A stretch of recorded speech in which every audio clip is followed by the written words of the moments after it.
ইসলাম ধর্ম মুমিন বান্দাকে বিশাল পরিসরের কল্যাণ ও পুরস্কারের প্রতিশ্রুতি দেয়। এটা এমন সব কল্যাণের প্রতিশ্রুতি দেয় যা তাকে সর্বদা সৎ পথে থাকতে উৎসাহ দেয়।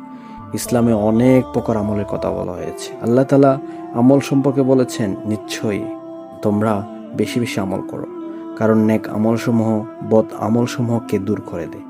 যেসব আমল করলে গুনার পাল্লার ভার কমানো যায় তার মধ্যে অন্যতম হলো দান সদকা।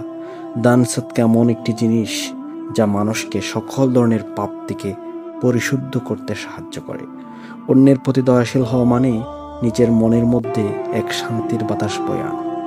পবিত্র কোরআনে আল্লাহ তাআলা বলেছেন, তোমরা তোমাদের হাতকে গুটিয়ে রেখো না, অর্থাৎ কৃপণ লোকের অবস্থা খুবই শোচনীয় তা বোঝানো হয়েছে।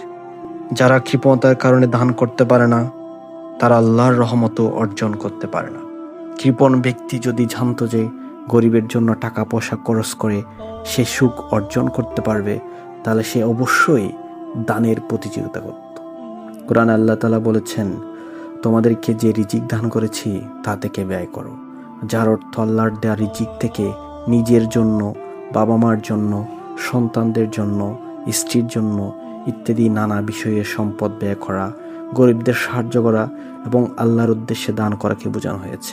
হাদিসে বর্ণিত হয়েছে যে মহান আল্লাহ তাআলা একজন মহিলাকে একটি তৃষ্ণার্ত কুকুরকে পানি পান করানোর জন্য জান্নাতে প্রবেশ করার অনুমতি দিয়েছিলেন, আর অন্য একজনকে একটি ক্ষুধার্ত বিড়ালকে বন্দি করে রাখার জন্য জাহান্নামে প্রবেশ করিয়েছিলেন।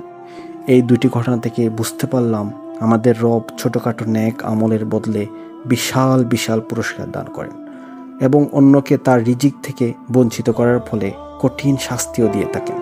কারণ আল্লাহ তাআলা বলেছেন, অভাবের ভয়ে তোমরা তোমাদের সন্তানদেরকে হত্যা করো, আমি তোমাদেরও তাদের রিজিক দিই। অর্থাৎ অনন্ত অসীম ধন ভাণ্ডারের মালিক নিজেই আপনার, আমার এবং সকলের রিজিকের গ্যারান্টি বা নিশ্চয়তা দিয়েছেন।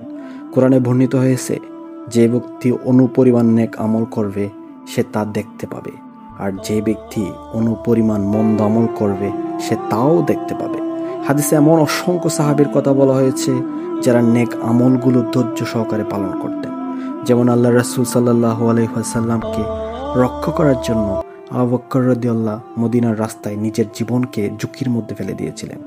মেহমানকে খাওয়ানোর জন্য হাতেম তাই খোদা পেটে ঘুমাতেন। মুসলিমগণকে বিশ্রাম দেওয়ার জন্য আবু উবাইদা রাদিয়াল্লাহু রাত জেগে পাহারা দিতেন। ইবনে মোবারক নিজে রোজা রেখে জনগণের মাঝে খাবার বিতরণ করতেন। অতএব দুঃখ কষ্ট থাকা সকলকে সাহায্য করুন, দারিদ্রদেরকে দান করুন, অত্যাচারিতদেরকে সাহায্য করুন, অন্ধকে পথ দেখান, ক্ষুধার্তকে খাদ্য দিন, মেহমান ও প্রতিবেশীর প্রতি সদয় হন, কারণ এই সব কিছুই সদকাতুল্লাহ কাজ। এগুলো এমন কাজ যেগুলো সাহাবীদের মতো আপনাকে, আমাকে এবং সকলকে আল্লাহর প্রিয় বান্দা হতে সাহায্য করবে। আর আল্লাহর প্রিয় বান্দা হওয়ার মধ্যেই সর্বোত্তম সফলতা নিহিত আছে।